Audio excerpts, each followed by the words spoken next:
So yeah. You're right. Uh-huh. You keep the object of The holy your object right. on your right. Yeah. That's the purpose. On your right. Yeah. Yeah. Yeah. So when you're going clockwise, it's always on the right. Yeah. So there's no like symbolism about like moving forward in another life or anything like, there's nothing like bigger than just. Well, there's many different explanations. I mean, there's no really one that really makes sense to me, or maybe to you. So Buddha goes that way. So we go after Buddha. So that's one reason they call it. That's one. It's the other reasons, like Bob said. The holy object is supposed to be on your right. So when you're going that way, so it's always on your right. And the other one is to follow the Buddha. So Buddha goes in a clockwise. So you go clockwise also to follow Buddha. And then there's another kind of religion or belief that says you have to go anti-clockwise, so that when Buddha goes this way, then you come this way, then you meet the Buddha. Otherwise, if you go behind the Buddha, you go only behind him, you'll never really see him. But if you go anti-clockwise, he will be coming clockwise, and you will go anti-clockwise, and you'll see him. So that's why they say you have to go anti-clockwise, and that's the belief. Yeah. I don't know if there's any really significance in that, going clockwise or anti-clockwise. Thank you. Yeah, as long as you're circumambulating the holy objects, that somehow accumulates merit. But really, I really don't know how does that happen. But it is explained in the teachings. So if you do that, circumambulate, then you accumulate merit and you purify negativities. And based on that belief, we do that.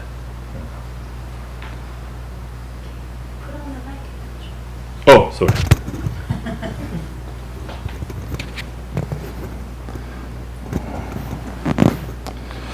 Yeah.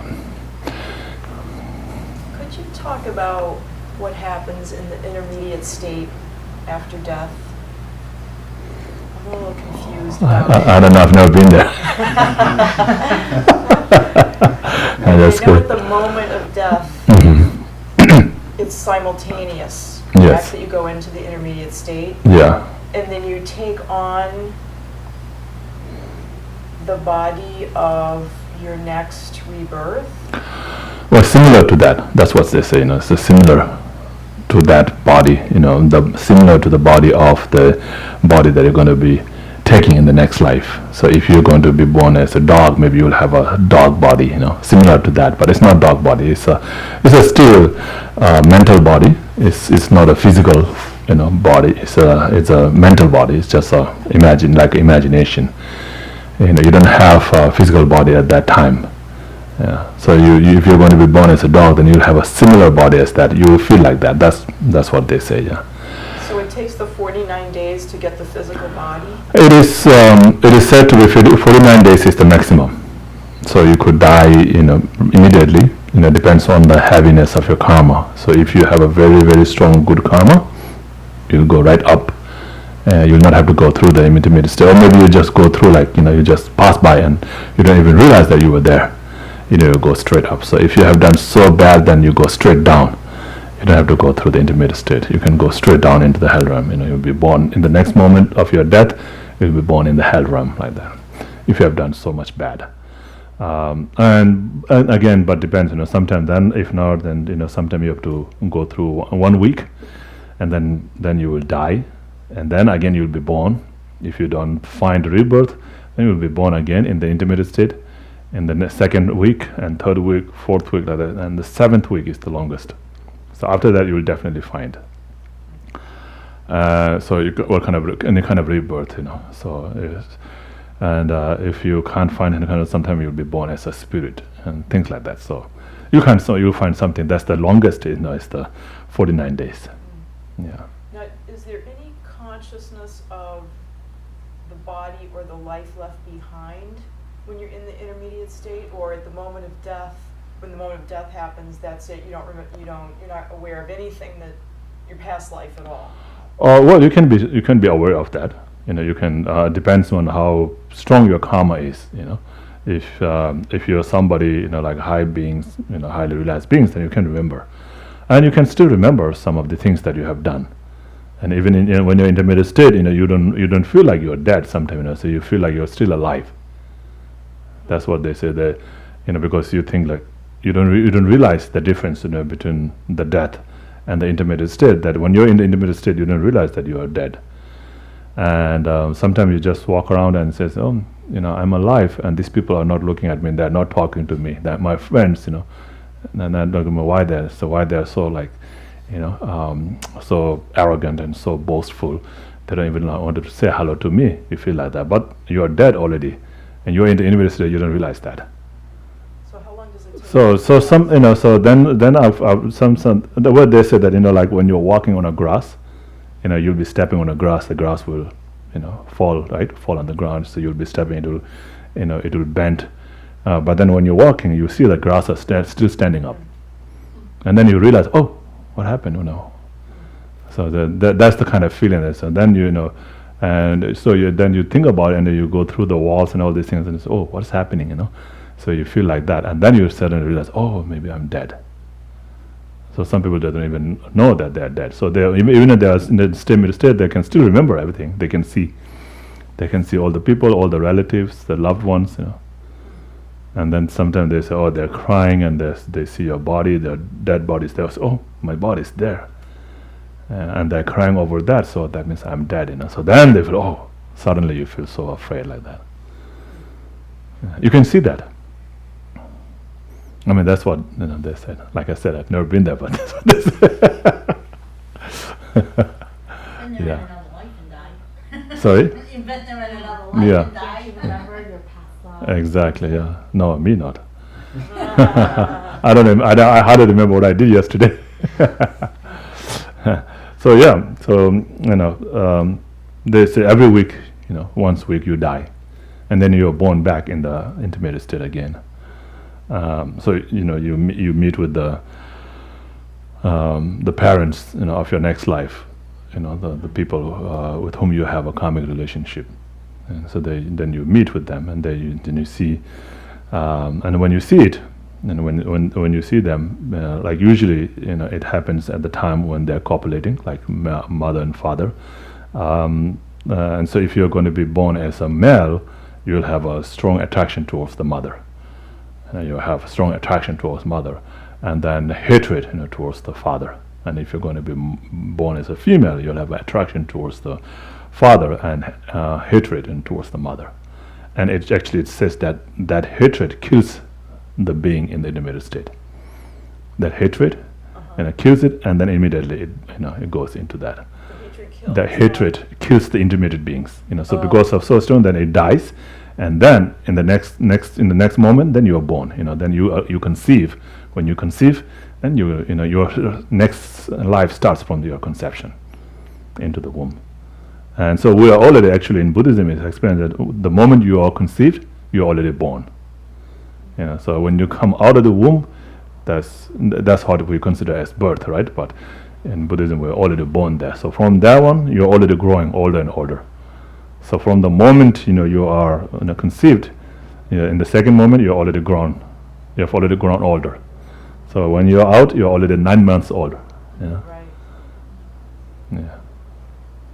Why is there hatred towards the? Well, it's kind of a jealousy, Oh. So let's say I'm going to be born as a female, so I have attraction towards the male, and then the male being attracted to the female, then I get angry towards the female. But why is that? So well, that's the nature, right? Because like if I love somebody, if there's a woman that I love, and then she's more fond of other men, then I'll be like angry with that man. Because I like her, because then I'll be like jealous, and I will not like him or something like that. That's the natural, right? Because of the attachment, because of the delusions, right? When you're attached to somebody, if that person shows more interest in other people, then you will not be happy. Right? Ordinary people like ourselves will not be happy, right? And if I'm attracted to a woman, and that woman shows interest, more interest on other men, then I will not like that man. Right? That's natural, because of our desire, because of our attachment towards the woman, we feel hatred towards the man that she is attracted to. And so that's the same thing happening at the time, intermediate state, when when he sees the father and mother. But it's strange, right? So, but when he's born there, then he sees the person does, care about him, and then he feels happier, and then he feels, close, to the Father also afterwards. But at the beginning, that's what they said. It happens like that. So if you're going to be born as a boy, you'll have love, attachment towards the mother, hatred towards the father. And if you're going to be born as a female, you'll have attachment towards the father and hatred towards the mother. And so that's when you die, that strong attachment and hatred kills you. So you die, and then second moment, your consciousness enters into that. Enters into the mother's womb. So it says it goes through the father's mouth, through his sexual organ into the mother's, womb, like that. That's how it, into the sperm, the eggs. That's how it conceives. Make sense? Yeah. Doesn't sound like a good start, though. Huh? Where is that written? That's written in the they call it the Book of Death, and also that's about the intermediate state. Okay, so in the Tibetan Book of Death, they talk about all the things happening in the intermediate state. So this is what's going to happen. This is happening to you. This is what's happening to you now, and that means this is you're going through this, and this is what happened. You have to think like this. So you're giving giving teaching, to the being who is in the intermediate state now. So when I was, like I told you last time, right, when my father passed away, and they asked me to read the Tibetan Book of Death in front of my father's, not really, ashes. Some ashes, but they just made put all his belongings like clothes and things like that together, and then so because he's attached to those things, right? So then he'll be coming around that. Yeah. So. And then you put a food and light and all these things there as an offering to him. He will not be able to eat the physical food, the solid food, but he will be able to eat the smells. So the flavors, the smells, the fragrance, and he will be able to experience that. And so then they asked me to read this book. So I'm reading it, and I'm like, wow, this is like I'm talking to him, So you're going through this stage, and now this is what's happening, and this is what you're supposed to think, like this. And so giving teaching to him at that time. And then in that book, it explains about all this intermediate state, that person's going through. Yeah. And then there are, of course, all these other different teachings, different Lamrim, all these things that talks about, life, and then intermediate state, and then rebirth. So yeah, those are and those are the texts. Like in the Lamrim, have you read the Lamrim, the liberation in the palm of your hand? Yeah, there are some little, a bit about that also in the Lamrim.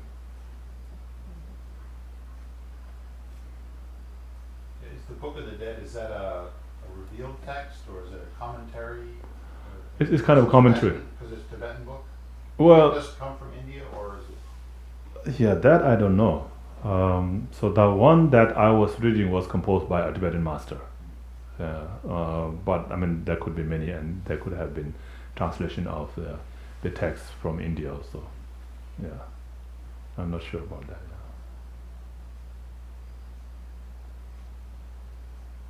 Interesting, huh? So, I'm sorry, did somebody else have a question? Go ahead.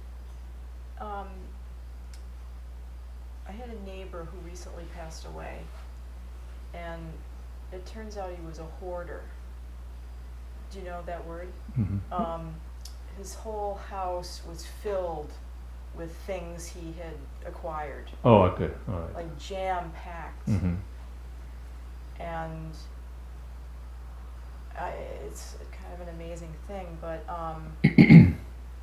one of the other neighbors told me that he had stolen much of it. Mm-hmm. So I was wondering, in terms of my own practice, I mean, I know you can't purify anyone else's karma. That's correct? true. Yeah. You can't. Mm-hmm. So is there anything I can do for him after this? Only thing is that we can pray. You can pray for him, to have a good rebirth. So wherever he's born, may he have, all these happinesses, may he not be suffering and so forth. So you can pray like that. How much of that is going to help that person is very doubtful. Yeah. Yeah. Yeah. Really, No, really, yeah. really. I mean, it's good for yourself though. It's really very good for yourself. You're thinking about that person. You're, helping that person. It's really good for yourself. It's good to do for yourself. But how much that person is going to help, how much it's going to help that person, it depends. Yeah. Depends on your karmic relationship with that person, how close you are with that person. So closer you are, more beneficial you can be to that person.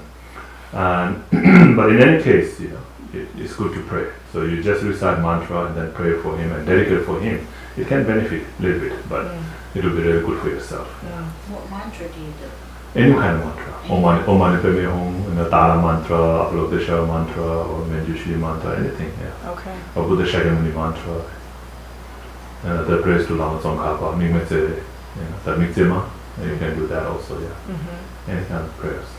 That will help. Yeah. I mean, there are so many different kind of prayers. A different way of doing, but it's a prayer. Whatever prayer you do, it's a prayer, right? So prayer doesn't matter. And some people say you do this way, you don't do that way. No, it doesn't matter. So as long as you do the prayer, that's good. And then most important thing is to dedicate for them. Dedication for them is very important. So even if you do the blah blah blah, but if you don't think about them, you don't dedicate for them, then that's not going to really move towards them. The prayer is not going to be directed towards them. But even if you do some simple prayers, but if you think about them, and then you dedicate for them, then that's going to be very beneficial. I mean, there are different ways of doing prayers. There's some particular way of doing prayers, and people think that that's the only way to do. And in some cases, it's helpful to do that way because then people have that belief. And if you do that way, they find more satisfaction. Say, oh yeah, that was good. It's done in that way, and it's really done well now. So that's the feeling they have. And sometimes the people don't know, they don't know, and they don't care about it. So Geshe Ngawang said one time he went to do prayer. So he doesn't know how to do the way they do it, the way these people are expecting him to do. And so he just went there and then recited some mantra and then some king of prayer. He just did that and then he said, all done. And then the woman was, what? You didn't do this, you didn't do that. Like she knows what they're doing, right? In the village, what they do, the prayers that they do, like they will take the ashes of the person, the leftover, of that person's dead body, and put it in a clay, a mud or made of a dough or mud inside there, and then you make like a ritual cake, and then you burn a paper with the name written on that, and all these things. There's different way of doing things. So he said, "Oh, you didn't do that. You didn't burn his name. You didn't write his name on the paper, and all these things." So. She was complaining about that. That's what. But that's different way, right? So, most important thing is to do the prayers, and even if you do all those things, if you don't really think well and don't dedicate for them, that's not going to be helpful. In like in my village, it's very very focused on prayers, the pujas, the ritual is there's so much focus on that, but many of them they don't know the meaning of the rituals. Who do the rituals, they don't know the meaning of the ritual. They do like all these things that I said, like with the dough or in a mud, and they write the name of the person, the name of the deceased, and then with the prayer they burn it like a cremation. So just like you cremate the body, you cremate the name, so the name of the person. Like when you think about the person, what is person? It's just a name, right? You can't find the person anywhere. Where is the person? No, not his head, not his chest, not his arm, not his leg, not his hips, not his legs, right? So you kind of have the name is the person. Right? So when you do that, it's similar to that. So you burn the name and then the ash, from the paper you put in the clay, and then the clay you close it and then you make it like a tsata. So we turn and make it tsata and call it tsata. And so when they do all these things. There's a very deep, profound meaning prayers there. They recite, but they don't know the meaning of it. They just do it, And like what His Holiness is saying one time, when you do the ritual, you have to have understanding of emptiness. You have to have understanding about tantra. Ritual is all tantra. It's a tantric practice. So to do that, you have to have the understanding of the emptiness. You have to do everything based on emptiness, right? The practice of the Tantra is based on emptiness, based on the wisdom or understanding of emptiness. And so if you don't have the understanding of that, then your practice of Tantra is nothing. I mean, it might leave some imprint, And so if you don't have the understanding of the Tantra, understanding of emptiness, you're not allowed to do the practice of Tantra. So to do the practice of Tantra, you have to have understanding of emptiness. You're not allowed to do. But then he says, but we Tibetans do it. You're not allowed to do it, but we Tibetans do it because we do all these rituals, and that has to be all based on understanding of emptiness, because that's the practice of Tantra. Anyway, so when you do those prayers, the most important thing is to think about the person and to dedicate for them. So with that thought, you can do any prayers. There are so many different kind of prayers. You can do any kind of prayers. Last time Rinpoche, Paru Rinpoche, when he was here, he talked about one of his guru, like Ugin Seten Rinpoche.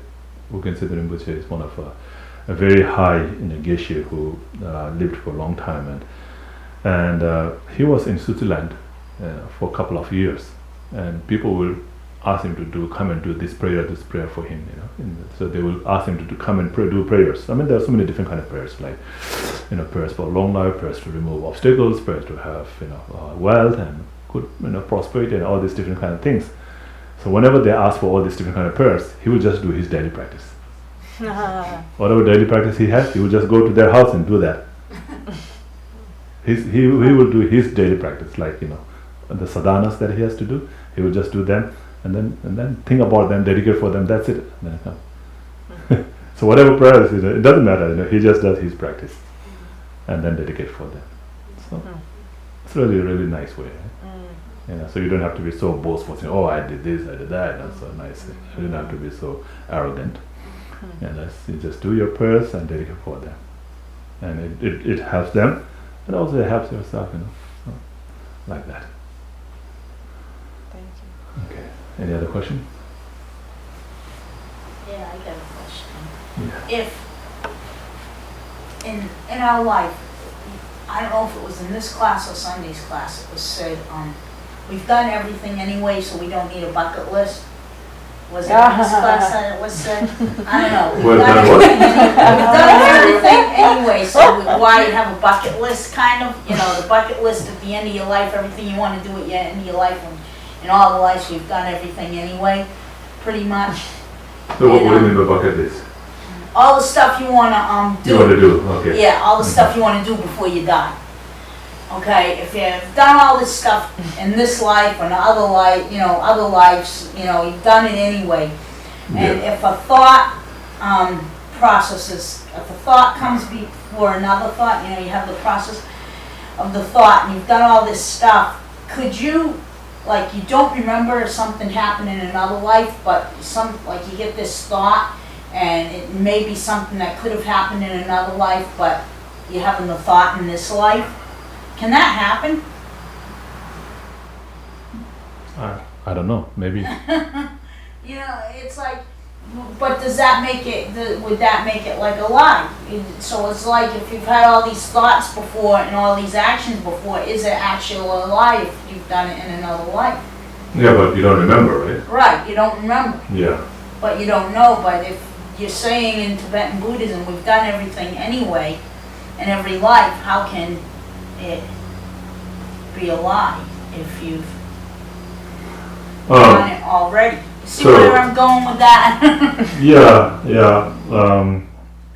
So whatever we do in this life is nothing new that we have done, So it's not something new that we're doing. We have done this many times in the past, and then we're doing it again. So I don't know how helpful it is, to think in that way. It is just to think of many different kind of rebirths that we had in the past life, and so sometimes we have been born as God, sometimes we have been born as hell beings, sometimes we have been born as a ordinary human being, and so forth. So we have been born as every kind of life. We have had every kind of life. There isn't any kind of life that we are not being born as. So that's to show that we have had all this kind of life. So in all of this life, we had some beings who give birth to us, somebody who's been our mother.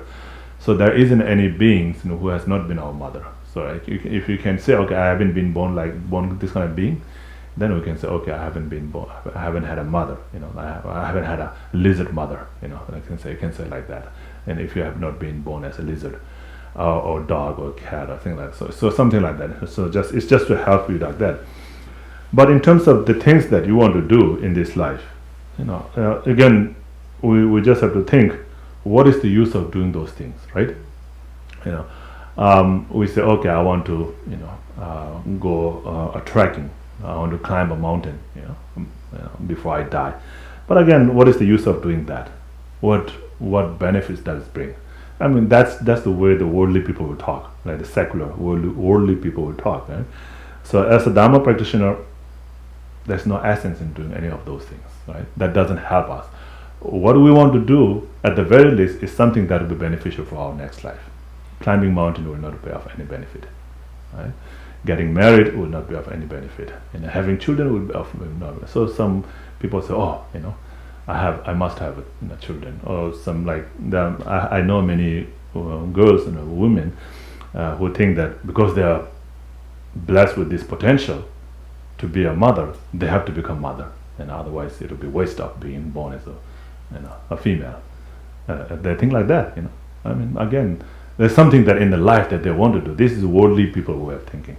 As a Dharma practitioner, it's not really the way to think, because that's not going to be of any benefit, right? That's not going to be any benefit. It's not going to be the least benefit, because that's not going to help us to have good rebirth in the future, and let alone achieving liberation or enlightenment. Nothing, right? So so for Dharma practitioner, you don't have to have a bucket list. So if you want to have a bucket list, then you have to have a bucket list to receive this initiation, that initiation, to this practice, that practice. Right? I want to do 100,000 prostration before I die. Yeah. That's a good bucket list, So something like that. So that would be a good thing, for Dharma practitioners to think like that. So I want to do a retreat. I want to recite 600,000 Om Mani Padme Hum before I die. I want to do retreat of Avalokiteshvara, like that kind of things. That will be really beneficial for yourself to achieve enlightenment. So if you do that with the motivation to achieve enlightenment for the benefit of all sentient beings, then that becomes a cause to achieve enlightenment.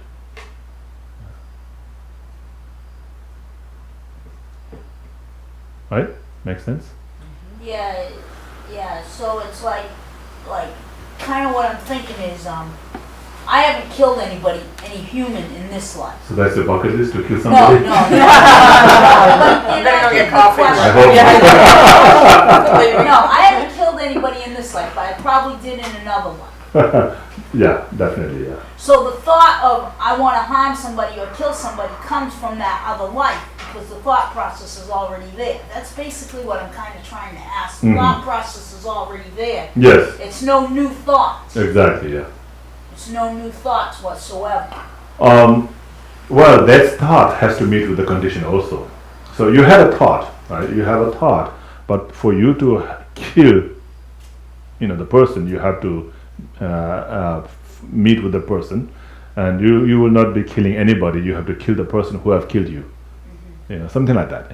I mean, not necessary, but just to give an example, and it all depends on condition. If you don't have a condition, just with the cause, it will not ripen into result. So the thought process that you had in the past life is a cause. So for that to ripen into a result, you have to meet with that, has to meet with the condition. And then so many times the condition can be controlled. So your thought, because in this life you meet with the Dharma and you keep thinking, oh, killing is bad, killing is bad, killing is bad. You have thought about it, you have meditated on that, and you have familiarized your mind, to not to kill. Yeah? See, that helps for that thought to not ripen. Yeah? So when you have this thought, it's difficult for that thought to come. Even if that thought comes, then you say, oh no, killing is not good. So that that will help. That will help. So it has to meet with the condition. And anyway, it has to meet with the condition. If it doesn't meet with the condition, then it will not ripen.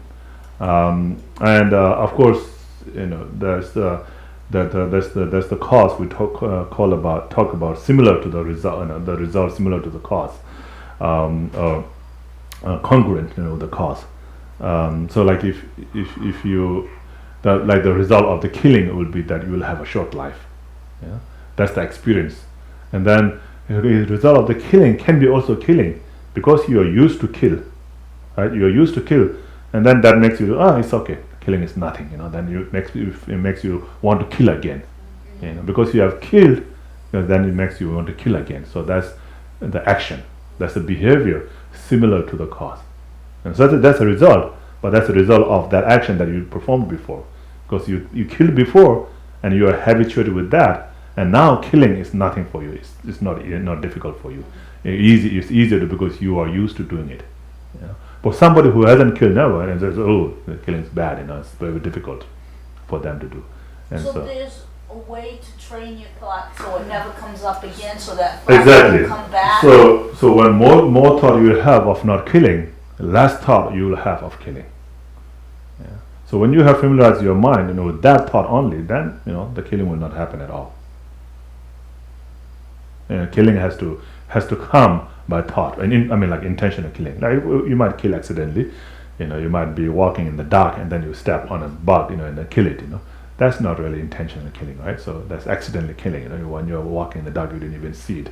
You didn't even know there was a bug there. You maybe thought it was a piece of, a wood or stone, and then you happen to just carelessly walk over it, and then there's a crashing sound, then you realize that it's a bug, and then you feel bad, and then next time you say, I better look carefully when I walk like that. And so you will have that thought, so that will prevent you from killing. So it's the same with craving. You can change that. Exactly. thought. Yeah, definitely. And so whatever you do in this life, that brings no satisfaction, right? So all these things that you want to do is, I want to do this, I want to do that before I die, and when you think about it, then when you think about it and makes that doesn't help you to have a good rebirth, liberation, or enlightenment, then you will not do it. You don't want to do it because it's not helpful at all. And all other things, no matter how much you do, it never satisfies you.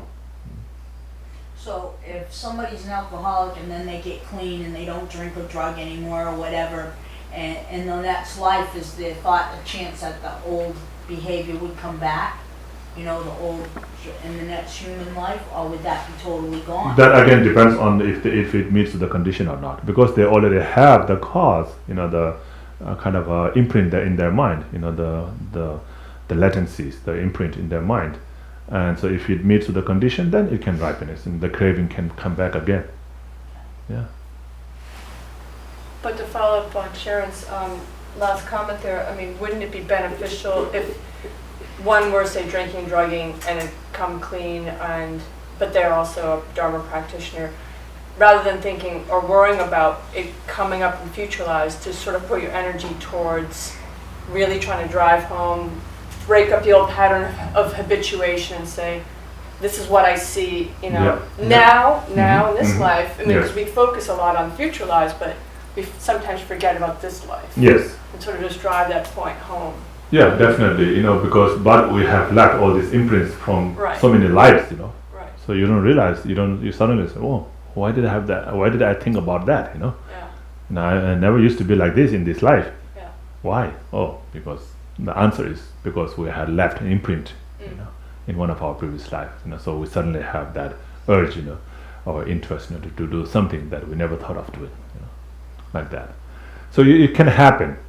But then again, it has to meet the condition, right? It has to meet the condition. So to not to drink, is not to go near where there's a drinking, Right. So if you go near the drinking, then you always want to drink, Even if you become clean in this life, you were drunkard, at the beginning, and then you become clean, and then later, if you go to those places again, you'll want to drink. So that's a known So condition. just stay away from those things at the Yeah. beginning, Yeah. Then once you're really completely clean, then even if you go there, it doesn't matter.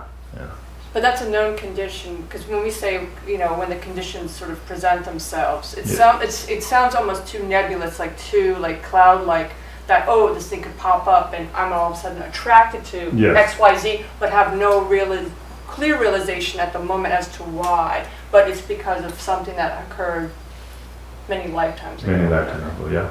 So that sounds like the conditions are sort of like the wild card, or I don't know. Yeah, that's why it's like a wild card, yeah. Right. You never know, what. So then how do you break up the wild card? Like if you know that that's a possibility of popping up. Yeah, So well, you're saying, yeah. what controls the conditions then? Well, that's, I feel like the alcohol, that's suffering. That's suffering from the last life because people drank to escape, in a sense. So, But sometimes I think they feel it's also pleasure, right? Drinking is a pleasure. People think that it's a pleasure, that's a fun, that's a, wild and fun and pleasure. That's why they drink. That's the thing. Oh, I feel so like lazy or so down, and if I drink, maybe I'll become more excited. And then they go and drink, right? And that's the reason why they drink. But if they know that it's suffering, then maybe it will be able to. Then it will become easier for them to control that. If I don't think so. if they know it is suffering, they will not do it. They will not do it if it is if they really knew it is suffering. Maybe they know, but superficially, they don't really know it. But afterwards, they say, "Oh, that was bad, and I should not have drunk it." So you feel that afterwards, and the suffering, you realize this afterwards. It's the same with all kind of things, like the food. You think, "Oh, the food is delicious. It's going to bring me pleasure." Then you eat and eat and eat, and "Oh man, I feel bad now. I shouldn't have eaten that much. I shouldn't have eaten." So you feel like that, and afterwards, before you don't know, you just say, "Oh, this is delicious. I'm going to eat it." And same with everything, like the relationship. And attachment to everything, like the house, the car, all these things. Beginning, you think it's the pleasure, and that's why you go towards it. And then after that, you realize, "Oh, it's a suffering," and it's, "Oh, I should not have done that."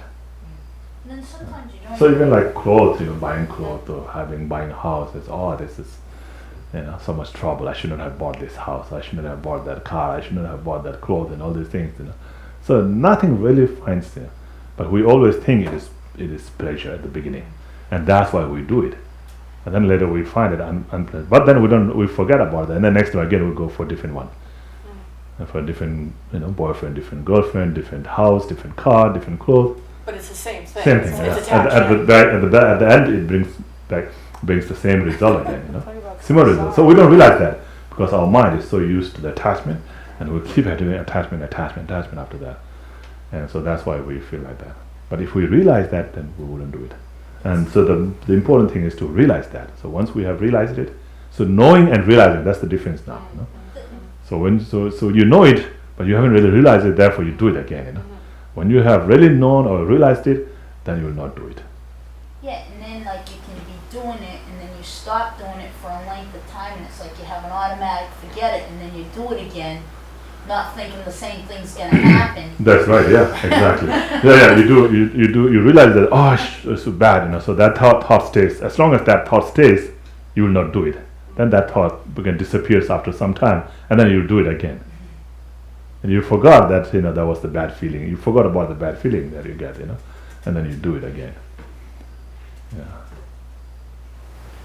So it sounds like Damchoe, clearly the antidote then to attachment, which is an umbrella for all these things we just talked about, would be the realization of emptiness, correct? Oh yeah, a realization of emptiness is the main antidote for everything, Right. for all the delusions. So if that's the case, I mean, maybe I'm wrong, but because I'm trying to read on my own a little, when I can, or watch previous talks by His Holiness, like he did a couple of years ago in New York, and I think he'll be talking about it in a couple of weeks. Could we at some point maybe talk a bit about emptiness? I mean, or is it? It seems to some schools of thought it's a taboo topic because maybe, from my understanding, it falls under tantric. No, so I'm kind of confused, so I'd like to sort of get a little feel and Yeah, dive definitely. into, We can, not just me, but whomever else, clearly. Yeah. We'll talk about it next week. You said it last week. You said last week. I think he's saving it for the last. You're You're this recorded emptiness, it. We'll go so that back. we can all begin. That's right, yeah. You'll be all flying in the sky once you realize emptiness, right?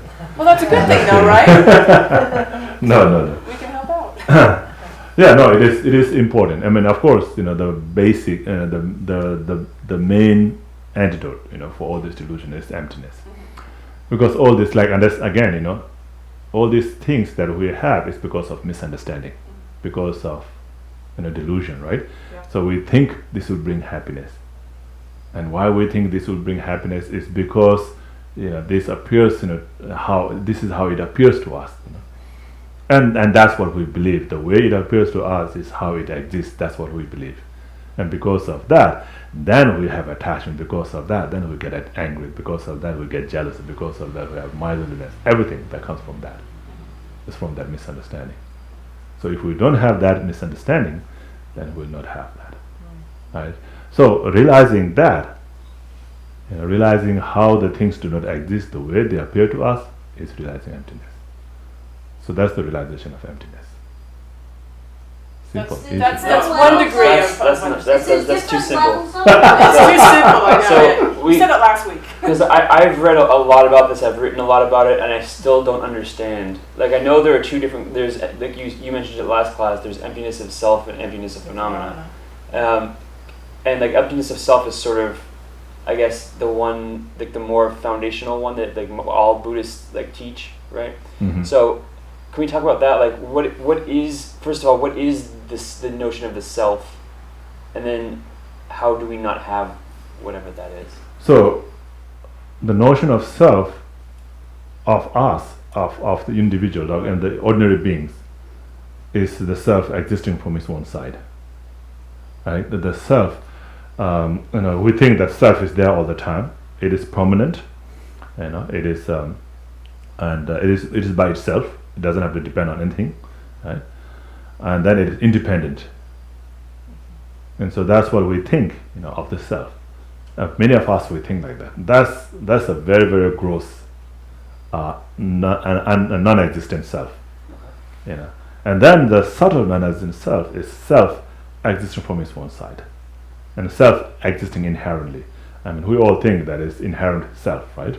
That's self, by itself, without depending on other things, without depending on name. If we say, what is self? It is just a name, then it's very difficult for us to understand that it's just a name, just a label, right? For us to understand that self is just a name. Yeah? It doesn't make sense. Right? Damchoe is just a name. Yeah. I am Damchoe, but the Damchoe is just a name. If you think like that, what is that? I mean, I wouldn't understand, right? Right. Wouldn't understand easily. But that is what Damchoe is, a mere name, a mere level Right. given to the aggregate of Damchoe. So the aggregate of Damchoe is the basis of Damchoe. It's just a basis. That's not Damchoe. Damchoe is just a name, a level given to that. So that is really difficult to understand. So when you understand that, then you understand the selflessness. And then you understand, just like the self, just like there's no Damchoe, there's no Damchoe's body, no Damchoe's hand, so the aggregates. So the aggregate, when we talk about the aggregate, then that's phenomena. When we talk about Damchoe, the name person, that's the self. So selflessness is the emptiness of the person. So the body, the physical body, is that considered a phenomenon? Yes, that's Yeah, phenomena. okay. Yes. Okay. Would you say, see, I'm thinking it's more than just name, it's name with a concept attached to it, or name with a function. Yes. And that's what. So that, Not just label, but I mean, Label, label yeah. has the label or name has a concept that we But created, label- that we created in the mind, Yes. or a function that we created in the mind that we Mhm. attach with that label. Yeah, or the name. it's a label, but labeled by what? So that's what we have to understand again. That could be Damchoe, and that could also not be here. See, that is the thing.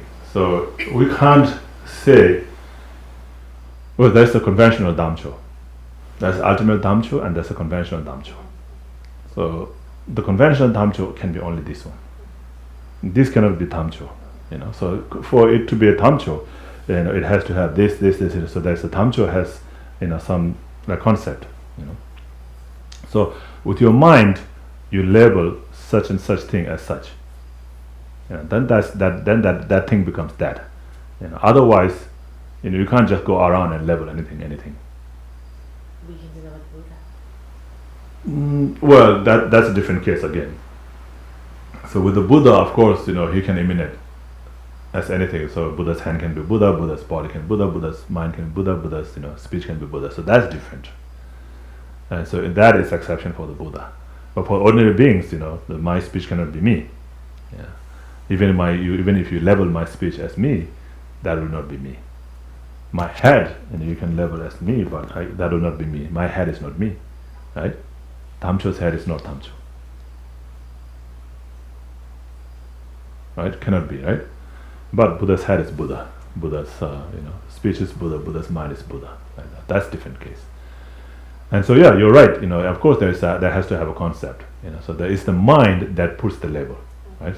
So the mind says this is table, and then it becomes table.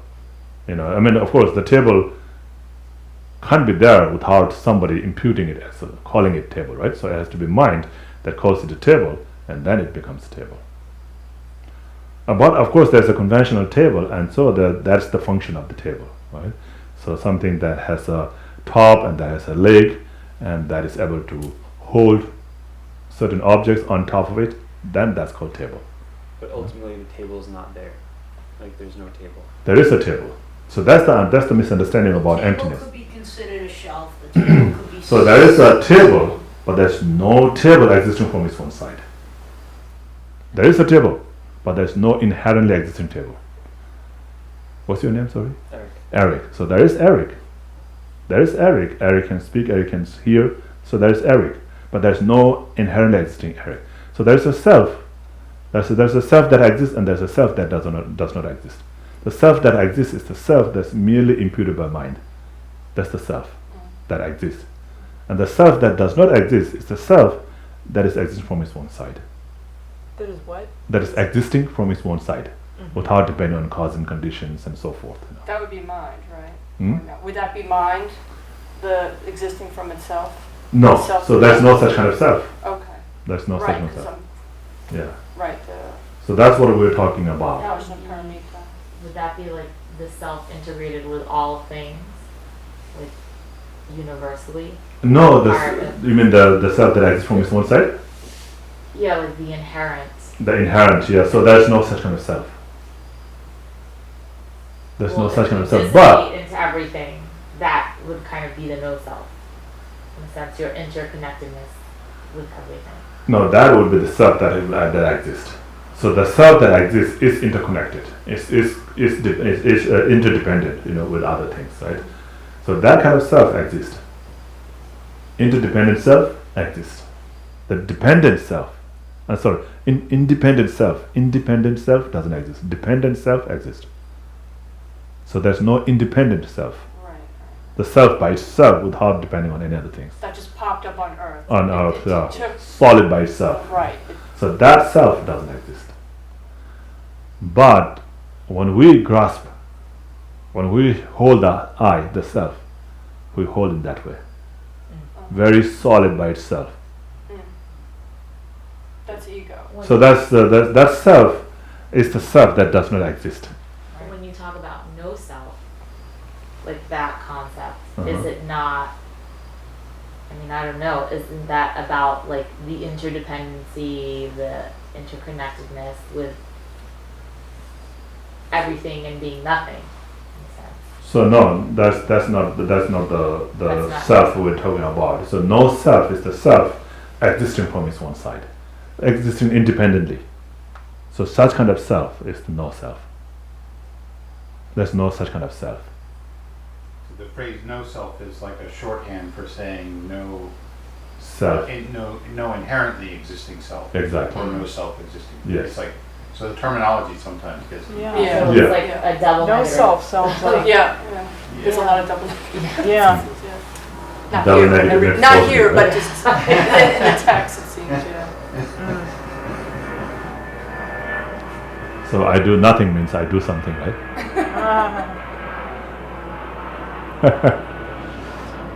So, see, that's the self. It's really difficult to understand that. But we have that self, that notion of that self. We have all the time.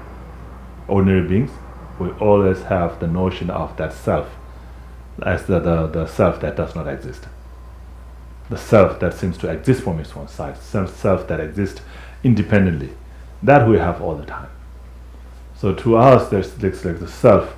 When I think I, I'm like I solid there, by itself.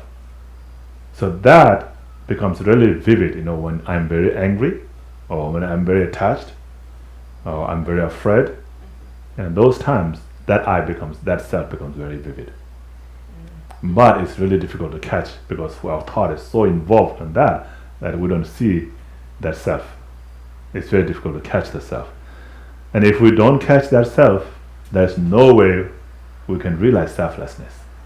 The self does not exist. The self that does not exist, where is that self? So to realize the self that does not exist, you have to know the self which does not exist. You have to be able to catch it. If you don't catch it, you will not be able to realize that it does not exist. It's just like saying, oh, this is thief. But if you don't recognize the thief and if you don't catch the thief, there's no way you can punish the thief.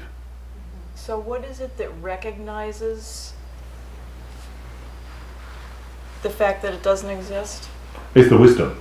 Okay. It's the mind. It's the wisdom mind. Wisdom mind. So through studying like this and understanding, discussion, and then we say, okay, so that's how it is, and I come to know that that's how the self is, and that's how the self is, and that kind of self does not exist.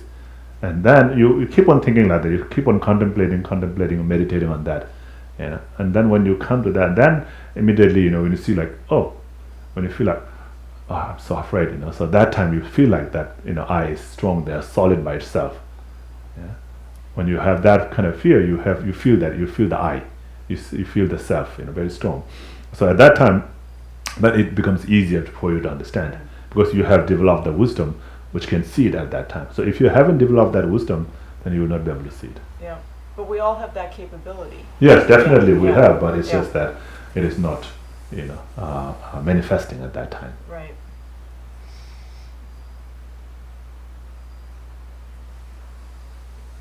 I don't have anything to say just yet. It's just like I guess the ultimate question here is how do you take that knowledge and I guess realize it? Like how do you make it part of your experience? Yeah. So that's what, like I said, like you have to come to realize, you have to study that, right? So there's no self existing from one side. If it exists from its one side, this is how it should exist. Thinking that is very important, like debating. So just by discussing, talking and debating about that is very, very good also. There's also meditations that can. Yes, of course, so See it. analytical like discussion is very important. So more you talk about it, more you discuss, more you think about it, then more familiar you become. Yeah. And then so whatever we see, we think. So let's say something that we are very attached to. We become very attached to it because we think it is by itself very solid, very beautiful by itself. So when we realize that, when we think about, this is not really beautiful, I made it look beautiful, or it will not last as beautiful forever, and it will become like this, like that, then your attachment goes away. So like something like, to say something is beautiful, like say the flower is beautiful. Yes. Are we saying here that it's not really beautiful, like inherently beautiful? Is that exactly? So when we see it with attachment, we always exaggerate it. We always see it more beautiful than it really is. Maybe 100 times, maybe 1,000 times, maybe 1,000,000 times more, depending on how strong our attachment is. And so that's, of course, obviously wrong, right? So if we see more than it is really beautiful, then it's already wrong. And so it is beautiful, right? There is some beauty there, but we see much more than that. Is that because we're seeing it for more than this moment. because of our attachment. So we're So like if you creating love, a future We into want it. to. yeah, sorry. You know, like bringing it, you know, a future into it when really all we have with this flower or whatever is this moment. So I mean, I guess I kind of want to just bring all of that into, you know, a really big principle or what I read about a lot or hear is like the moment. Yes. Like this moment. So in that beauty, you know, it's only at that moment, right? So in the second moment, a moment after that is already like withering. The flower is like, you know, becoming all in order. So it starts, but we don't see it. We only see it really maybe like after 2 days, you know. And within that time, there are thousands of moments have passed already. But all this, the old, the withering of the flower, you know, that happened 2 days after, it didn't happen just like that overnight, right? It happened gradually, you know. But we don't see that process. And we only see when it's really bad, you know, or we only see when it's really beautiful, or only see when it's really bad. But that bad, you know, didn't become bad just immediately, you know. It slowly became bad like that. So we don't see. So from the second moment, it's already getting old, getting, you know, dying already, you know. So we don't see that. So yeah, you can say, you know, only at that moment, only at the moment is beautiful, you know? And after that, it's already in the process of becoming ugly. Die, yeah. So when you are so attached to somebody, you know, a person, a man or a woman, you know, then you feel that person, oh, this person's perfect, right? So that's when you're in love with that person, when you are attached to that person, that's what you feel. But is that person really perfect? No, right? But in our mind, we think it's perfect. And it's so nice, you know. I can be so happy being with him. I can be so happy being with her, and feel like that. But is that really true? No, right? That's not perfect, right? But our mind sees that. That's the wrong. You know? So same thing with any kind of object. The flower, and yeah, its flower is good, but not as good as we think. You know. It seems as though like when you say like the flower is beautiful, the beauty, the idea of of beauty, the beauty is actually coming from you, not from the flower. Not, you know what I mean? Yes. Okay. Yeah. So much of it, you know, is exaggerated. Yeah. So that's what exaggeration means. You know, it's all you putting on top of it. You know. Yeah. But if you realize the real beauty of the flower, then that's really beautiful. So when Buddha sees the flower, it's really beautiful, billion times beautiful than we see. Yeah. But when we see the beautiful, is our attachment that's exaggerating it. So wait, I can't see a flower as beautiful as the Buddha just because I'm ordinary? Yes. Because your obscured mind, you know, makes it see in a different ways than the Buddha sees. So that's why Buddha doesn't have any hatred at all towards any beings. But we can have that, right? Ordinary beings have hatred, jealousy, and, you know, the attachment, all these things. But Buddha doesn't have that. That's why he loves everybody. So if we can see the way Buddha sees it, then we'll be loving everybody. So that love is really real love. That's love will be real love. You know, what we see is attachment. So even with the child, you know, even with our own child, we think it's a love, but it's mostly attachment. I really love my son. I love my daughter. You know, that's Like, where is that love coming from? Like, why do you just love Exactly. the child and not anything else? Like Yeah. that same love.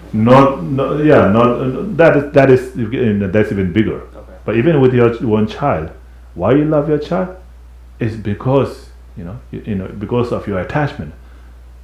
Why you love your child, you know, it's not because you want that child to be just happy, but because it's your child. You know? Well, And so that's all that comes, you know, from an ordinary being. You know, we see that way. You know, so that's why our love is not really love. And if our very child becomes more interested in other person than ourselves, then we become jealous, right? We should be happy because child is happy, so you know he's happy with him, So let him be happy, Why should I be jealous? I said, no, you should be with me. No, don't with him. Like that. So always think like that, right? So emptiness is nothing special. It's a way of life. Where the things are. Emptiness is the reality. It's not fantasy. It's the reality. It's how things really are. So our ability to understand any of this, or to access wisdom mind, is that not a result of karma? Or how does karma play into that?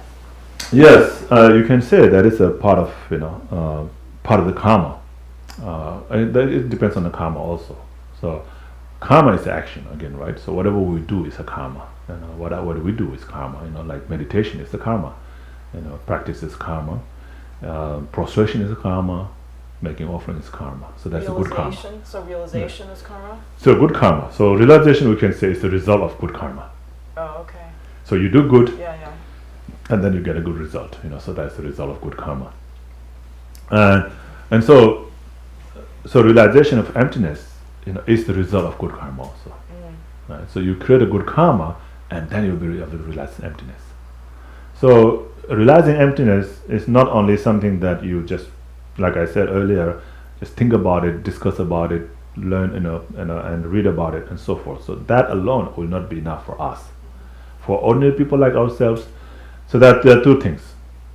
So you have to remove the unfavorable conditions, and you have to bring the favorable conditions together for it to ripen, right? So if there is any, when you want to grow some vegetable or flower, you have to remove all the thorns, the pebbles, the weed, and all this, the harmful grass and all these things. And then you have to bring the soil, nice soil, and then water, flower, moisture, all these things. So you bring the favorable conditions and you remove the unfavorable conditions. So the favorable conditions for any of this realization is a merit. Creating merit is very important. So merit is the favorable conditions. And all the negative karmas that we have created is unfavorable condition. And so the non-virtuous actions, the negativities that we have created is all unfavorable conditions. So if we have those, then that obscures us from seeing the reality, from getting the realization. And so it is important to remove that. So that's why this practice of purification and the practice of accumulation is very important.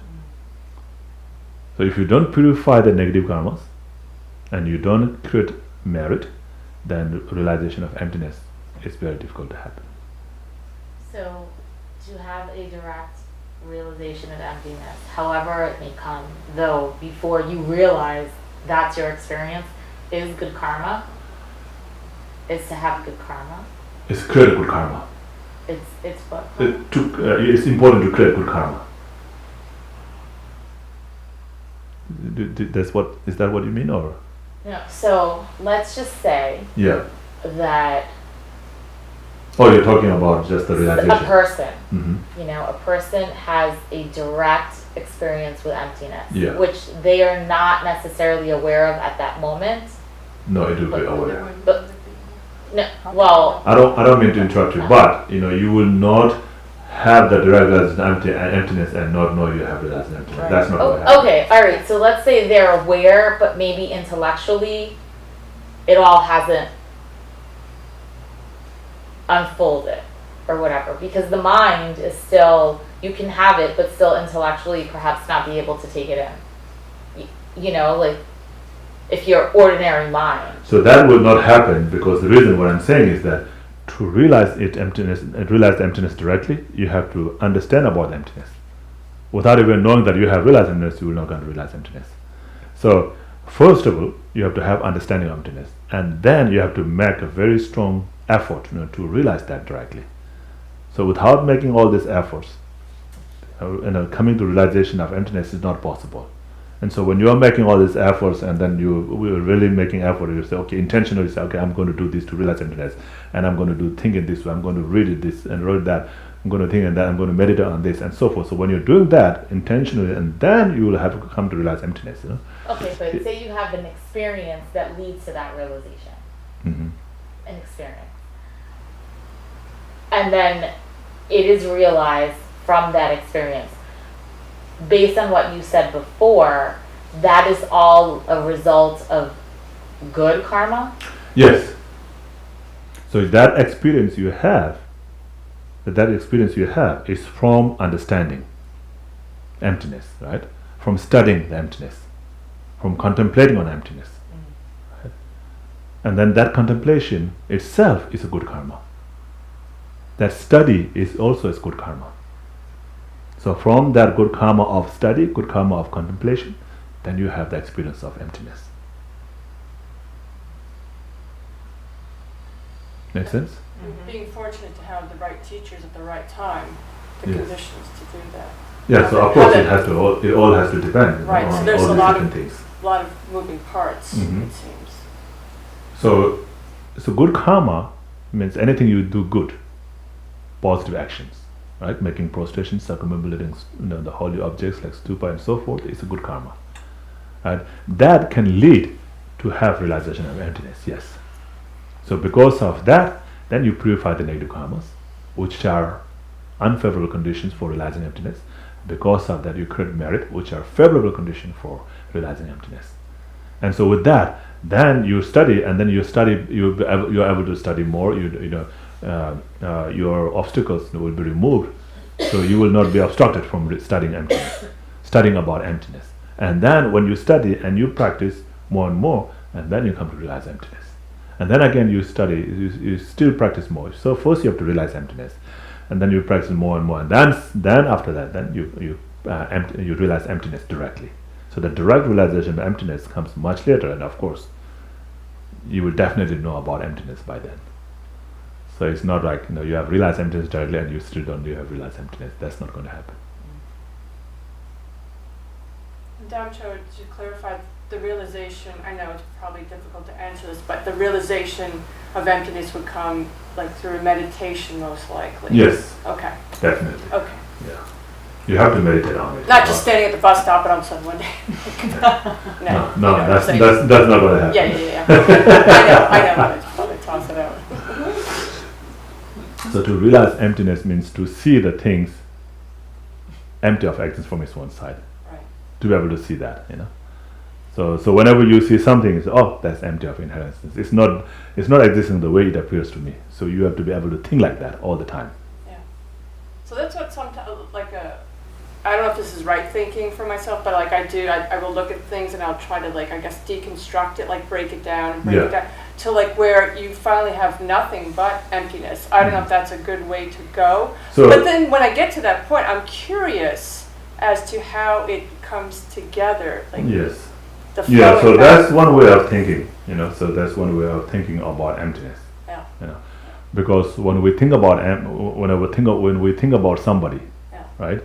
Like we said, we think about Eric. We think about Eric, solid.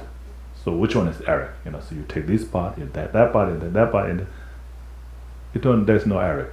So that kind of Eric doesn't exist. So now we realize that there's no such kind of Eric, no such kind of Eric. So that helps, right? In that sense. But that is not the reality of Eric. Of course, the body is not Eric, so you can't find Eric in body. So even if you take a part of all the bodies, you will not find the Eric there. So because that's just the body of Eric.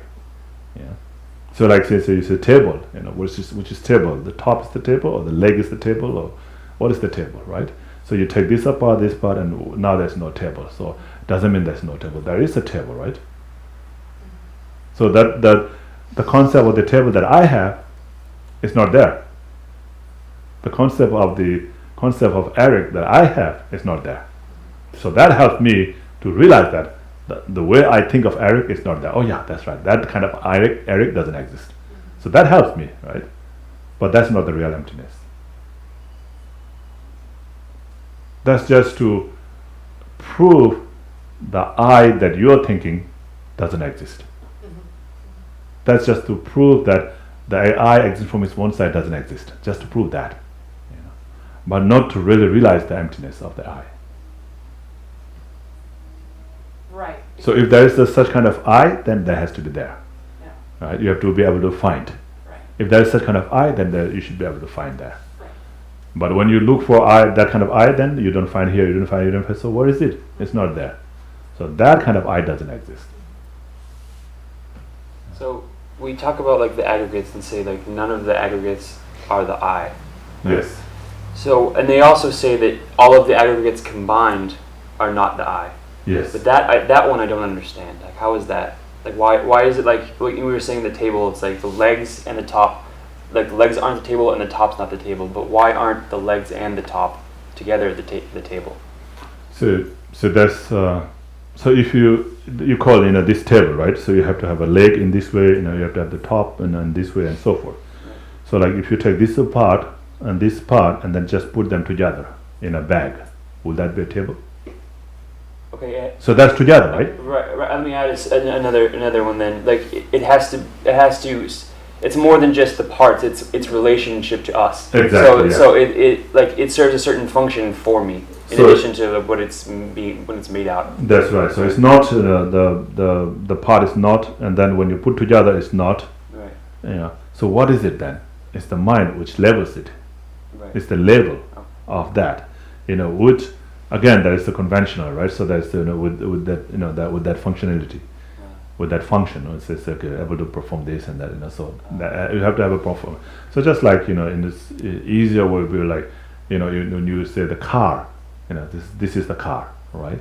But then the body of the car is not car, the wheel is not car, the seat is not car, the top is not car, the side is not car, the hood is not, the trunk is not. What is the car, right? So that's not car. So but then it is the car is given a name given to the combination of all these parts together, right? So parts itself is not a car. So even if it's by itself, it's not car. By all together, it's not car also. Because if you put all these parts together in a box, that will not be called car, right? That will be called maybe parts of the car, but not a car. Yeah. So that's what it means. But the car is still the concept, the mind, which labels, this thing, which can be ridden, which can be driven, and which has this functionality, so it's called car. So it has to have that function also. The Eric is somebody who who is a human being, who has this, who has that, who can talk, who can listen, and so that's called Eric. Something I learned to do with emptiness, and Jenny's gonna laugh, is I had to learn that something isn't always what it's labeled. Like that table could also be a shelf. Could you call it a shelf or something else? That helped me see that it's not always what it appears to be. I had to start labeling other things, like I see this as a writing utensil or pen. A dog would see it as a chew toy or something like that. They wouldn't write with it, Yeah. So I had to learn to see things as something different to get more of Well, an idea. it also depends on the definition Yeah. of a table. And definition of a shelf. So what kind of thing will you call a shelf? What kind of thing you will call it table? How you define it depends on that. Right? The table is like this, shelf is like that. So depends. So depending on that, you can go okay. Just because you can place something on top of it doesn't mean it's a table. And it doesn't mean it's a shelf. If it doesn't mean it's a Yeah. shelf, right? So the table has its own definition, right? Table has its own definition. Shelf has its own definition. Even in the worldly term, we have a definition of shelf. We do not call this thing shelf, right? In general, normally we will not call this thing shelf, right? Shelf is something like maybe it has 2 columns and then maybe put some, the piece of wood in the middle, and then you can hold things, and so that's what we call shelf. We'll not call this shelf like that. So that's definition, right? So that depends on the definition also. So it has to be able to, it has to be defined in such way, and it has to be able to perform the function of that thing. But I think the example with the pen and the chew toy was kind of good because it's the same phenomenon. Yes. And we could say it does validly function as a pen. Yes. We call it a pen, Mhm. but to a dog it validly functions as a chew toy. Chew toy, yes. And to an ant, maybe it's validly some obstacle that they have to get around. Yes. Right? But it's the same thing. It's the same thing. But Yes. it's the function is completely Completely relevant different. to. Yeah. Well, depending on the person, the way you see it. Right. Right. So who sees it, right? Right, the mind Yeah. that sees it, yeah. Yeah. The mind will Right, seek because you it. could see a pen as a weapon as well. Yeah. I mean, Right. you know, it's how your mind really looks at, Right. you I know. just used one as a coffee stirrer the other day. Yeah, so Yeah. that's basically what I was trying to say. It depends on, it's, everything isn't what it appears, and that helps you Yeah, see so, that like- it's not what it appears to be. Yeah, so different people or different beings looking in a different way, right? So there's a totally different being. So dog, the ant, the human being. So but we human being have the definition of a table, right? So we have, we can't just call something as a table. So yes, that's the definition of a table. Yeah, so these things we call this because it has this function, and therefore we're going to call this. Yeah, we're going to call this a cup. We're not going to call this plate. Yeah, I mean, the plate can hold some water also. Just because it holds the water doesn't mean that, a drink doesn't mean it's going to call a cup, right? Yeah, but there's this, the fine definition of such and such things. We call it that way By convention. by convention, yeah. So then but it doesn't have to be what it's labeled. You But know, then it you're getting doesn't caught have up to in be the, that. getting caught up in the argument of labels itself. Yeah, It that's seems what it that is, you- but it doesn't have to Right. be the label. But what I'm saying is you can look at all kinds of things and that helps you see the emptiness of it not being that thing. That's what I'm trying to say. But then you're seeing it as something else, you're just replacing one label with another label. But is you what I'm see saying. that it can be many things. Sure, yeah. So yeah, it yeah. doesn't make it inherently that one thing. Mhm. So that's emptiness. It isn't all the same. Right, but that's still labeling, because then if you're looking at something, you got to sort of deconstruct it and break it down to see that it doesn't stand on its own. You're just replacing a label with a label. I know what you're saying, Sharon. I do understand. But Or maybe also, I'm not using the right language to get you just to see what it's the language I'm using. No. Yeah, because you're saying it isn't that I'm replacing it with another label. I'm saying it can be many things. You can break that cup and you have a piece of china. It isn't a cup anymore. You have many things out of something. So because everything is, just because it looks like something doesn't mean it's something, so it can be many things. It isn't as it appears, so that's how it makes it somewhat empty. It isn't as it appears. That's what I'm trying to say in a sense, but I don't know if I have the right language for it. No, that's true. What you said is true. But what I was trying to bring the point earlier when you said about that, is that emptiness is existence. Emptiness is not non-existence, right? Right. So that's what we have to be careful about, because when we think about emptiness, we think of non-existent. That's not true. Nihilism, no. No. You're talking So- about nihilism, right? Nihilism, almost Yeah, like yeah, nihilism, no, non-existent, Exactly. So like when you break something down, then you don't find it. Right. That means there's no table. Like you break down the table, right? Right. And when you break down the table, there's no table. You will Right. not find the table. Because it came from wood, which came from a tree, which came from soil, which came from seed. Yeah, so when That you break kind it of- down, Right. when you break it down, then you will not find the table. Right. Does that mean there's no table? That's what it means, right? Right. You couldn't find the table, so there's no table. That's the emptiness of table. That is wrong. That is wrong. That is wrong. Okay, So then that's- Because now I'm confused. So that's what we think, the emptiness of table. That's like that's the non-existent of the table. So there's no table now. So that means that's the emptiness of table. But there's a potential for the table. But keep going. But there's a table, right? When you think of the table in that way, Right. then you can't find the table. You can't find the table. The table that you think exists in certain way. The table that you think exists in certain way doesn't exist. So that is really empty. So this as it is. So, but the table does exist. Table exists, right? Dependent upon other Yeah. So the things. Right. table by itself, table by itself, or existing from its one side by itself doesn't exist, but the table exists. So when you break and then realize that it's not there, it's the table that exists from its one side. It's what? It's the table that exists from its one side by itself. When it breaks. So when it's broken down, it's still a table, you're saying? Well, when you break and when you look for the table by breaking it down like that, then you don't see the table, So if there is a table existing from its own side, if there is an inherently existing table, then that has to be there. Then you should be able to find it. Right. Yeah. So even when you look, when you break it down, and then it's okay, this is the table. I found it now. Here, this is the table. If there is there is a table existing from its own side. If there is. If there is, If there yeah. is, right. So you should be able to find. So when you don't find that, that shows that there's no table existing from its own side. But there never is, right? That's right. There's never. But we think there is. Our mind thinks there is. That is the problem. It's not there, but we think it is there, and because of that, then we get attached to it, and then because of that, we get angry towards it.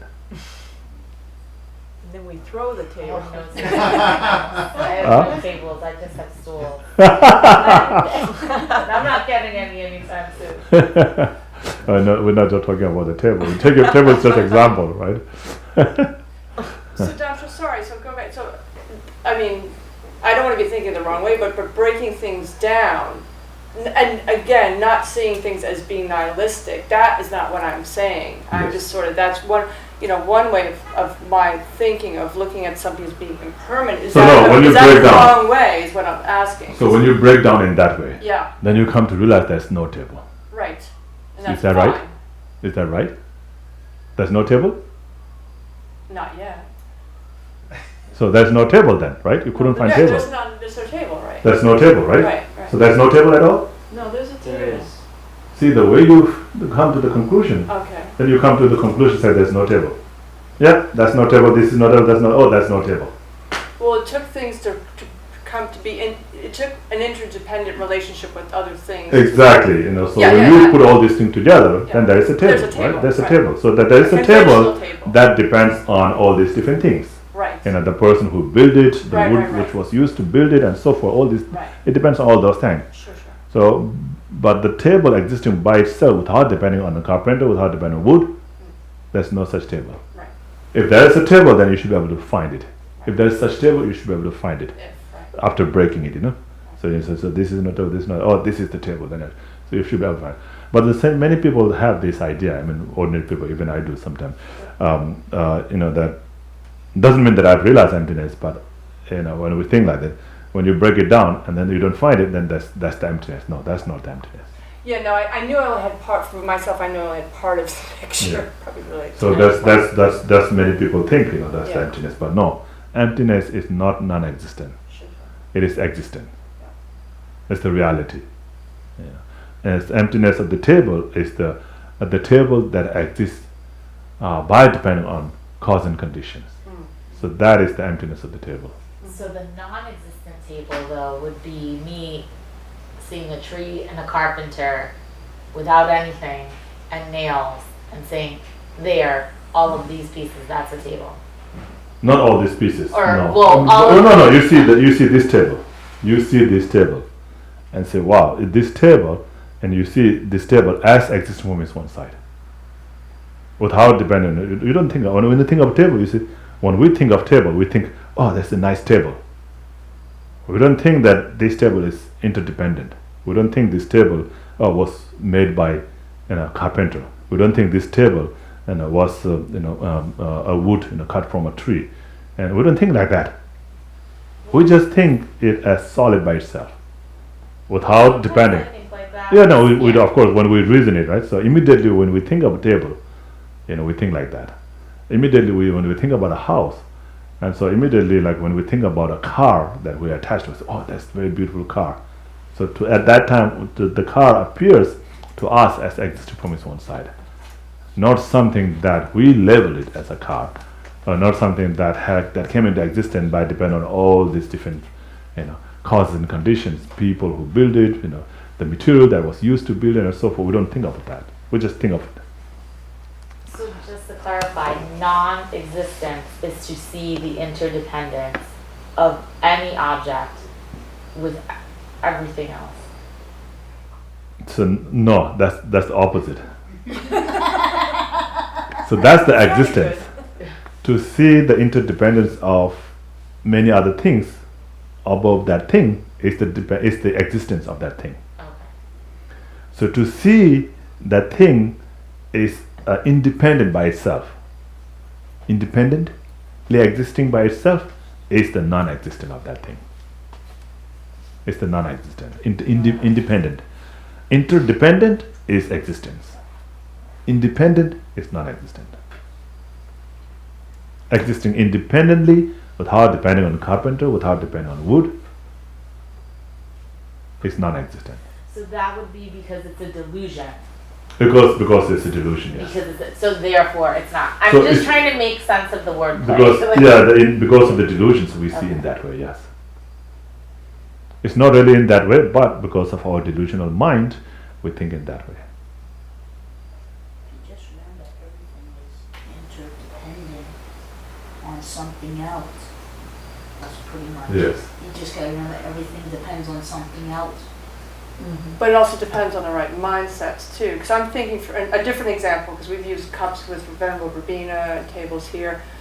Say the first computer, like going back 150 years ago, there was no such thing as computer, which eventually led to all these gadgets that we have today. We didn't have that, 50, 60 years ago.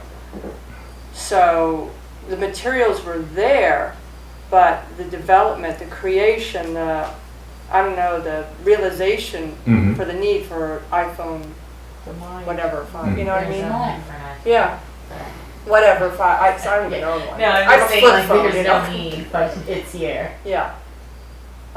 I guess the point of my bringing that up is that that was something that was not in existence and came about, just like anything that will come in the future that we don't see today. Yeah. But the parts So what is the existed point of along that? the way. I'm just talking out loud, sorry. That's non-existence, right? The computer was non-existent. It was non-existent and became. It wasn't empty, it was non-existent. And that's- Exactly. Everything is that. Everything's true with that. Okay. You are non-existent. Right, You came into existence now, right? In this life. right. You were not there. Right. I mean, Bob was not there. I was not there. I was not there, right? So nobody was there. So we all came into existence later. Yeah. So what is the point? What's your point? I don't have a point yet. I was thinking out loud. I was hoping maybe somebody would say something that would trigger me to ignore it. Just go on. That's okay. I'll think about it. So yeah, I mean everything, everything that we have now came into existence later, right?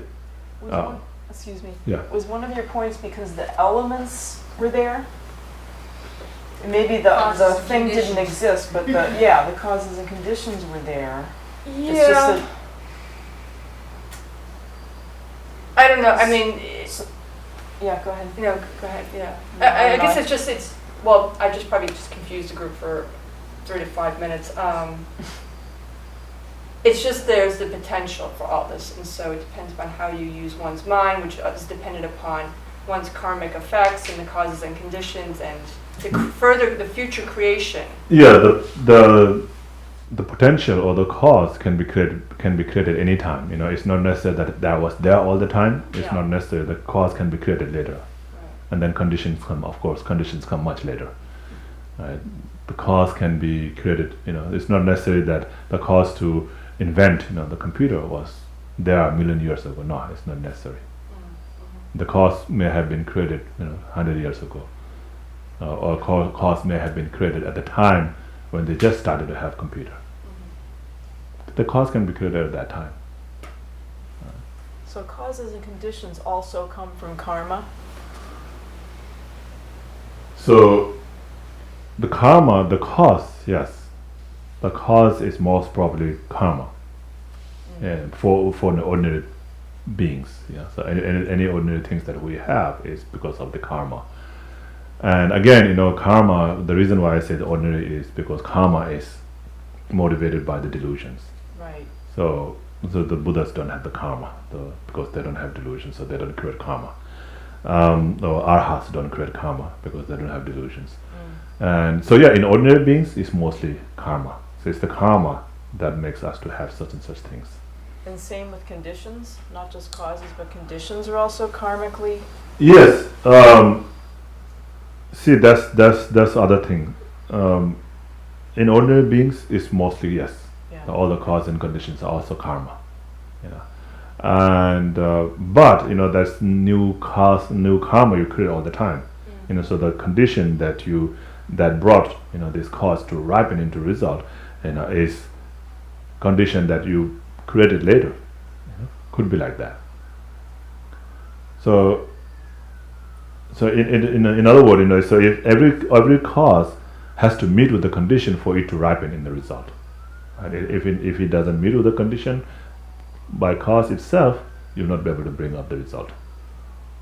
So it has to meet. So condition can be in our hand. Yeah. So the condition, like say, the drinking habit. So you have the drinking habit. The habit, is the cause. All right. You say, okay, I'm not going to drink it. So the condition for you to want to drink it again is like going into a bar. So like say, okay, going to a bar may bring my bad habit back, to drinking again, and so I should not go. So with that thought, you can stop going to the bar. You can stop like that with that thought, So if you don't know that, doesn't matter, maybe I don't want to drink anyway, I'm not going to drink anyway, so I'm just going to go to the bar. Then that might trigger, that habit of wanting to drink. See what I mean? Like, so you have the control over the condition. Can a condition be a feeling? Yes, yeah, any condition can be anything. So, but sometime again, you have no choice. It seems like you have no choice. You are ought to create that. You are ought to go to the bar, and then you have to, you already have the cause of wanting to drink, and then now you, create a condition by going there to want to drink it. To drink it. So sometimes it feels like we have no choice over the cause and condition. The cause is the karma already controlled it. But the condition, we can have in our hands sometimes. So that again depends on how we prepare ourselves. Right. So if you practice Dharma, and I say, okay, killing is bad. When you think like that, then you will not kill. You will not want to kill it. Or you say, stealing is bad. You will not want to steal it. And harsh word is bad. When you think about that, and then you will not. So more you study, more understanding you have, better it will be for you to not do those things. So a condition is almost an opportunity to create a karma. That's right. Either a positive karma or a negative karma. Yeah. Maybe we'll have to wait for this for next week. But so I saw like the documentary film Tibet, where I don't know, but the boy that the Dalai Lama like appointed, and when he grows up, he basically tells who the next Dalai Lama is going to be. He's now, we're not sure whether he is captive or kind of what's happened, but he's not really an ordinary being, correct? The boy. I think you should talk about Pension Lama. Pension Lama. Oh, Yeah. okay. He's not an ordinary being. Yes. Yet. Correct. Or yes, he is. Well, we say it's not ordinary being, but some people will say it's ordinary being. So what is it? Okay. So the question is, so if he's not an ordinary being, then how has this karma or what conditions or whatever, like how is he subject to karma? To these, like the atrocities of not, Yes. Yeah. So again, it depends a lot on the people and the way he appears to the people. So so depending on the karma of the people, so the people who have karma to receive benefit from him, if they don't have that karma, then he may then they might manifest some kind of reason for them to not receive that benefit. And the reason in this case is that he's captivated. And so because of that, we're not able to, even though he's there, but we're not able to receive the benefit of this holy being being in this world, teaching Dharma and so forth. All these things could have been wonderful, but because we don't have that karma, and therefore we're not able to have that benefit. But on the other hand, it is difficult to say exactly, how much holy he is. Is he a Buddha, or is he just an Arhat? Or is he somebody who's still in samsara, but with with some realizations and some experience of some realizations? So we can't say, but of course we believe, so Tibetans, we believe that he is the emanation of Buddha, right? And so if he is the emanation of Buddha, then he couldn't be going through that karma, right? And then it's sure that it's our karma that makes him to appear in that way. If he is a Buddha, right? But then if he's not the Buddha, and is beings who is still under the control of the karma, that is his karma also that makes him. So even if you're a realized being, you can still be ordinary being. You can still be ordinary realized being, right? So with some kind of realizations, like much more than we do, right? Ordinary beings, who have realized emptiness, is still ordinary being. Only when you have realized emptiness directly, then you become a superior being. So until then, even if you have realized emptiness, even if you have generated bodhicitta, and even if you have generated renunciation, you can still be ordinary being. So if it's like that kind of being, then still can be under the power of the karma. So then their karma will determine what kind of life they're going to have. And then it could be also that it is their karma that brought them to be captured by such and such people. It could be that. I don't know, right? As an ordinary person, I cannot say what is he or what is he's not, But like I said, Tibetans, we believe that he is the emanation of Buddha. So in that case, it is all because of our karma that he appears like that. Even though he's captured in all these things, he's not suffering at all, and he's not suffering. But we are not able to receive the benefit from the Buddha. That's how it is. That's how it is, I think. So it's not really to do with his karma. If he's Buddha, no, he has no karma.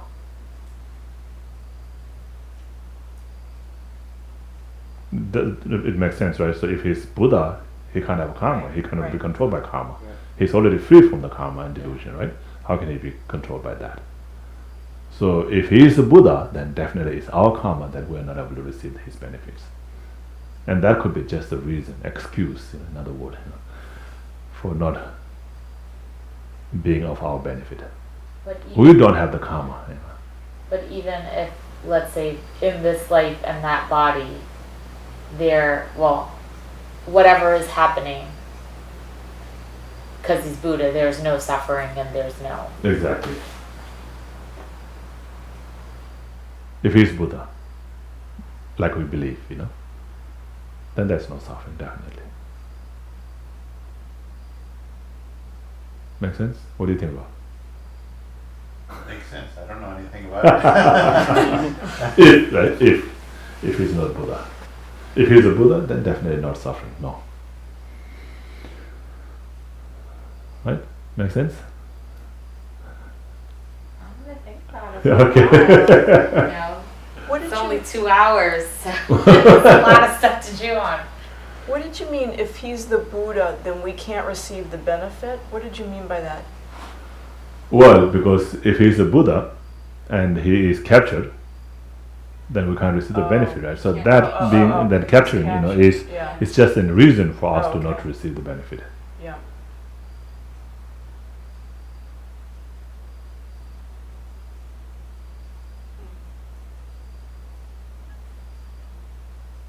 Right? But if he's the Buddha and he's captured, can he find a way out?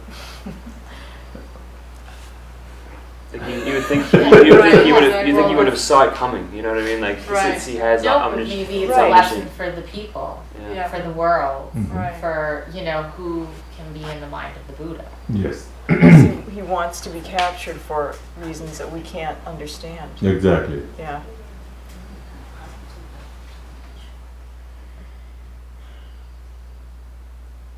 Yeah, it's really difficult to understand the karma. If you think about the subtlety of the karma, it's even more difficult than the emptiness. Why? Why he has to be captured? What do you mean by subtlety of the karma? Well, the details. Details of the Also karma. finer details, Like, yes. So complicated. Yeah, I know, that's Yeah. why. We don't know if eventually he's gonna. So everything we have is the result of our karma, Right. right? But what kind of karma did we have? Did we create to have that? It's very difficult to say. Right, we need to be omniscient or have. Omniscient, exactly. Whatever, to be able Yes, to look back and exactly. forward and- You have to be omniscient to see that, And some people have a short body, some people have a tall body, some people have a big body, some people have a small body, What? There's the karma. Of course, condition can be this life, right? This kind of the condition is like some people eat too much and they become big, So that's the condition. But the cause is the karma that they have created in the previous life or in this life. So, and what is that? Very difficult to say. I have a lighter question. Mhm. So, because I feel like the room went silent. So things like, say, not I, but maybe a few years ago or many years ago, say you cut someone off and you get to get a parking space. And then No. very no. that's I probably did that in college. I know someone who, yeah. And then the very next day, And then the you same pretend thing that you didn't happens see that to you. person, right? But so the very next, my thought was if you were there first, you'd be in the spot. But whatever. And then the next day, something like that happens. That's not really karma, right? What, pulling Like- the spot? Like Everything someone is else. karma. Yeah, I know, but karma isn't really cause and effect. Like I did this Okay. yesterday, so this happened to me. Okay, I'll give you an example. You're walking in a very hot sun on a summer day. You're feeling very hot, miserable, right? And then you're sitting by there and suddenly a breeze comes and then you feel comfortable for few seconds. That is the result of karma also.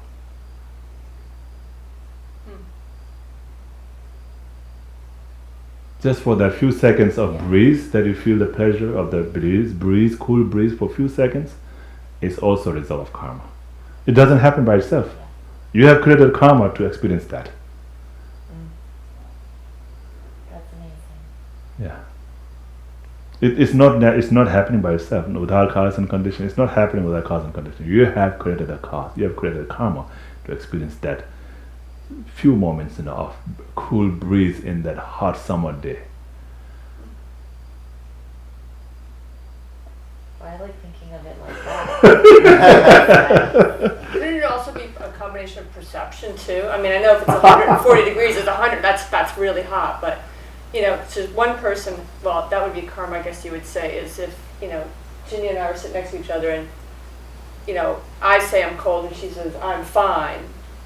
That's then not my is it my perception or my karma? Well, or you're is it feeling perception cold is your embedded? karma. It's been You're embedded. feeling cold is your karma. Okay. And her feeling all right is her karma. Huh.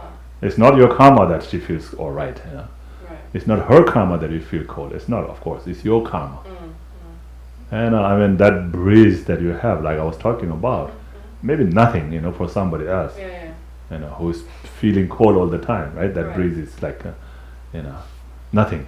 But for you, because you've been experiencing hot, you feel so comfortable when you have that moment of breeze, cool breeze. Well, I was thinking of it as also that I could, if we then had a conversation about it, and I thought, oh, well, maybe I looked at it differently and changed how I perceived the situation. Yes, But I guess that would be karma too. yes, Alright, definitely. okay. That's a karma Yeah, also. Everything is karma. You Everything. might think there's a beautiful view outside the window. Somebody else might think it's a slum. Right, That's the karma how you see it. right. That's all.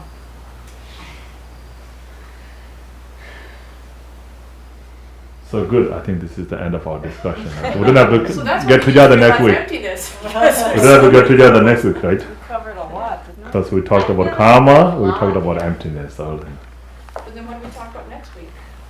That's right. That's why I We said can we still don't have. talk about Oh, sorry. karma and emptiness. Oh, sorry. No, we'll talk about emptiness Till and our karma next next slide. week. So the next slide. Got it, okay. All right. So let's do the dedication.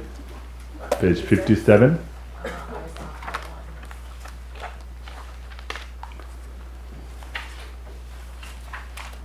For this virtue may I swiftly, having gained Guru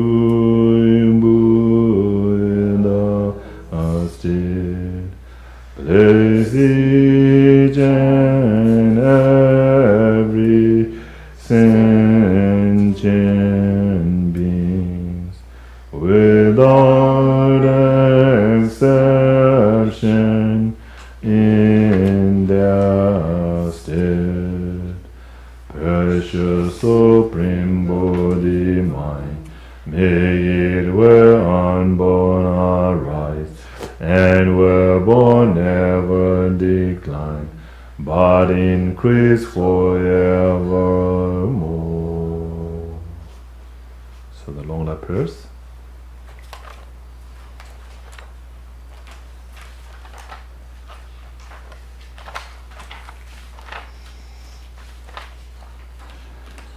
So page 43 at the bottom.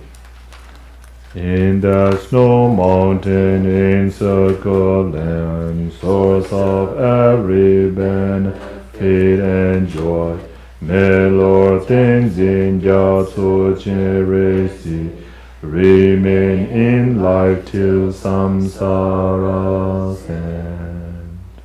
Page 49.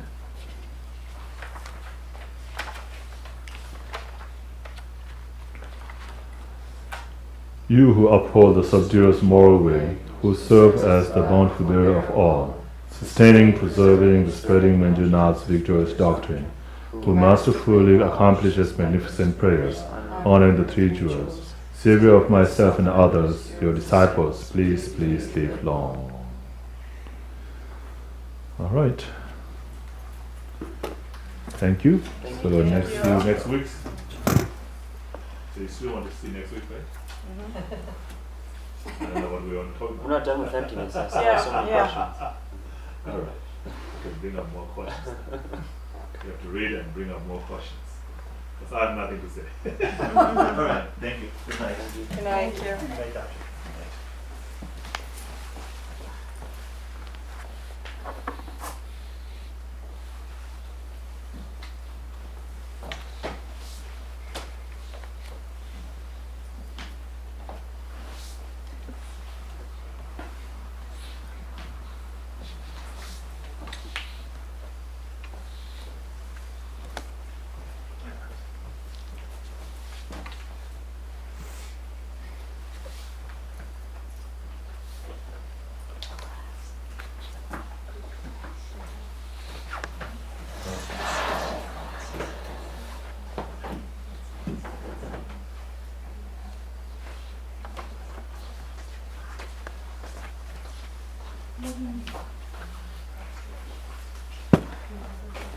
Pack everything up or just the books?